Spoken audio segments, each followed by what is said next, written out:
പരിശോധിക്കാനല്ല ഞാനിവിടെ വന്നത്. പക്ഷേ എല്ലാവരുടെ കണ്ണിലും ഞാനിപ്പോ കള്ളന.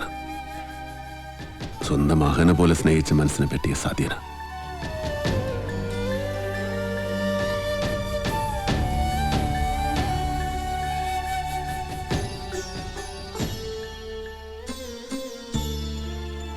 മറ്റാരെയോ രക്ഷിക്കാൻ അന്ന് കുറ്റം വീരുവിന്റെ തലയിൽ കെട്ടിവെച്ചതാണെന്ന് എനിക്ക് സംശയമുണ്ടായിരുന്നു.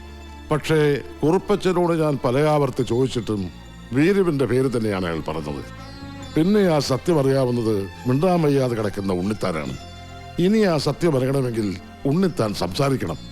എങ്കിലേ പഴയ വീരു തെറ്റുകാരനല്ലെന്ന് ഈ നാട്ടുകാർ വിശ്വസിക്കൂ. ഒരു തെറ്റ്, ഒരേ ഒരു തെറ്റ്, അത് മാത്രം ഞാൻ ചെയ്തിട്ടു. അത് ഹാസനോടാ എനിക്ക് രസവരാൻ വേണ്ടിയ അങ്ങനെ ചെയ്തു. എല്ലാ ചട്ടമ്പികളുടെയും അവസാനം ഇങ്ങനെയൊക്കെ തന്നെയാ. ഞാൻ ചെയ്ത തെറ്റുകൾക്ക് ദൈവം എനിക്ക് തന്ന ശിക്ഷ അത്രയേ ഉള്ളൂ. ഈ അവസ്ഥയിലിരിക്കുന്ന എനിക്ക് എൻ്റെ മക്കളുടെ ജീവിതത്തെക്കുറിച്ചുള്ള വേവലാതിയേ ഉള്ളൂ. അവർക്കൊരു ജീവിതം കിട്ടുമെങ്കിൽ പഴയതെല്ലാം മറക്കാൻ ഞാൻ തയ്യാറാണ്.